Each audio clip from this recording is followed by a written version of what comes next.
Hello everyone, আশা করি সবাই অনেক বেশি ভালো আছেন। বর্তমান সময়ে ফ্রিল্যান্সিং মার্কেট প্লেসগুলোর মধ্যে সবথেকে জনপ্রিয় প্ল্যাটফর্মটি হচ্ছে ফাইবার। তো ফাইবারে নতুনরা খুব সহজে জায়গা দখল করে নিতে পারে। তো ফাইবার নিয়ে আজকের এই ভিডিওতে আমি আপনাদের সঙ্গে 11টি রুলস শেয়ার করব, যে রুলসগুলো আপনি যদি মেনে চলতে পারেন তাহলে লাইফ টাইম ফাইবারে কাজ করতে পারবেন। তো অনেকেই যারা নতুন আছেন ফাইবারে এই নিয়ম কারণগুলো না জানার কারণে গিগ ক্রিয়েট করেন, কাজও পান, কিন্তু কিছুদিন পর আপনারা দেখেন গিগটা রিমুভ হয়ে যাচ্ছে বা আপনার অ্যাকাউন্টে ডিঅ্যাক্টিভ হয়ে যাচ্ছে। তো আপনি যদি এই রুলসগুলো মেনে যদি ফাইবারে আসেন তাহলে আপনি লাইফ টাইম কাজ করতে পারবেন। তো চলুন আমরা আজকের এই ভিডিওতে এই 11টি রুলস সম্পর্কে জেনে নিই। যদি আপনি এই 11টি রুলস সম্পর্কে জানেন এবং এই রুলসগুলো অনুযায়ী যদি কাজ করেন তাহলে আপনি ফাইবারে লাইফ টাইম কাজ করতে পারবেন এবং আপনার কাজের গতি আরও দ্বিগুণ হয়ে যাবে। তো চলুন ভিডিওটি শুরু করি। আর ভিডিও শুরু করার আগে আপনি যদি আমাদের চ্যানেলে একদম নতুন দর্শক হয়ে থাকেন অবশ্যই আমাদের চ্যানেলটা সাবস্ক্রাইব করে দেবেন। তো সর্বপ্রথম যেই কাজটি আপনি করবেন, এখানে আমি কিছু নোট করে রাখছি। 1 নম্বরে যেই কাজটি করবেন, আপনারা নিয়মিত ফাইবার ফোরামে অ্যাক্টিভ থাকবেন। 2 নম্বর হচ্ছে বিরত থাকবেন প্রফেশনাল লিঙ্ক শেয়ার। তো আপনি আপনার সোশ্যাল মিডিয়ার লিঙ্ক শেয়ার কখনো করবেন না ফাইবার অ্যাকাউন্টে। আপনার কখনো জিমেল দিবেন না, আপনার যদি কোনো ওয়েবসাইট থাকে ওয়েবসাইটের লিঙ্ক দিবেন না। এক কথায় হচ্ছে কোনো ধরনের লিঙ্ক আপনি বায়ারকে দিবেন না, ঠিক আছে? যদি এই লিঙ্কগুলো দেন তাহলে আপনার অ্যাকাউন্টটি ডিসেবল করে দেবে।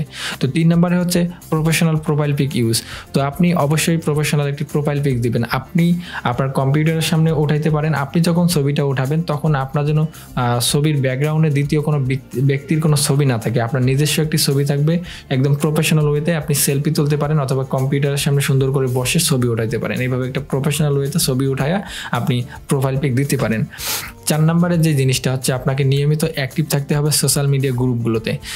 সোশ্যাল মিডিয়া গ্রুপগুলোতে ফাইবার সম্পর্কে বিভিন্ন ধরনের পোস্ট করা হয়, সেগুলো আপনি জানবেন এবং সেখানে আপনার গিগগুলো শেয়ার করবেন। 5 নম্বরে যে কাজটি আপনি করবেন, বিনা প্রয়োজনে কখনো ফাইবার সাপোর্টে গিয়ে মেসেজ করবেন না। আপনার বিনা প্রয়োজনে কখনো ফাইবার সাপোর্টে গিয়ে মেসেজ করবেন না। আর 6 নম্বরে যেই কাজটা করবেন না সেটা হচ্ছে আপনারা কখনো অটো রিলোড ব্যবহার করবেন না। অনেক সময় অটো রিপ্লেস বা অটো রিলোড কিন্তু অনেকেই ব্যবহার করে থাকেন, কিন্তু এই অটো রিপ্লেস বা অটো রিলোড এগুলো কখনো ব্যবহার করবেন না। এগুলো যদি ব্যবহার করেন আপনার অ্যাকাউন্টটি যে কোনো সময় ডিসেবল হয়ে যেতে পারে। 7 নম্বরে যেই কাজটি করবেন না সেটা হচ্ছে ভিপিএন ইউজ করবেন না। কখনো আপনারা ভিপিএন ব্যবহার করবেন না। আপনার যদি কম্পিউটারে ভিপিএন ব্যবহার করতেই হয় তাহলে যেই ব্রাউজারে আপনার ফাইবার অ্যাকাউন্টটি লগ ইন করা আছে ওই ব্রাউজারে কখনো ভিপিএন ইউজ করবেন না, অন্য একটি ব্রাউজারে ভিপিএন ব্যবহার করবেন। হ্যাঁ, 8 নম্বরে যে জিনিসটা আপনারা করবেন সেটা হচ্ছে দ্রুত বায়ারের রিকোয়েস্ট রিপ্লাই করবেন। হ্যাঁ, একদম দ্রুত রিপ্লাই করবেন। দ্রুত রিপ্লাই করার জন্য আপনি মোবাইল ফোনে টাইপিং করতে পারেন। সেখানে জিবোট একটি সফটওয়্যার আছে, সেই জিবোটের মাধ্যমে আপনি ভয়েস টাইপিং করে দ্রুত টাইপিং করতে পারেন। যেখানে আপনি বাংলাতে বলবেন ইংলিশে হবে, অথবা ইংলিশে বললেই ইংলিশে টাইপিং করতে পারবেন। সেখানে আপনি দ্রুত টাইপিং করতে পারবেন, বাইরের রিকোয়েস্টে রিপ্লাই করতে পারবেন। এ নিয়ে যদি আপনি ভিডিও চান তাহলে আপনি কমেন্ট বক্সে কমেন্ট করে জানাবেন, আমি সেটি নিয়ে একটা ভিডিও বানানোর চেষ্টা করব। তো 9 নম্বর হচ্ছে কখনো আপনারা কপি পেস্ট করবেন না। হ্যাঁ, কখনো আপনার গিগ কপি পেস্ট করবেন না। অন্যের গিগ কখনো কপি পেস্ট করে গিগ দেবেন না। এটি একদমই, আপনি যদি কপি পেস্ট করে গিগ দেন আপনার গিগটি কখনোই র্যাঙ্ক করবে না।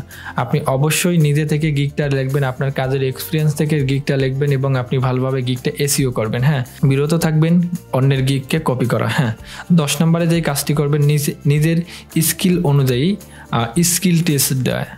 আপনার যে স্কিলটা আছে সেই স্কিল অনুযায়ী আপনি ফাইবারে স্কিল টেস্ট দেবেন। হ্যাঁ, একটু রিসার্চ করবেন, তাহলে আপনি স্কিল টেস্ট ভালো করে দিতে পারবেন।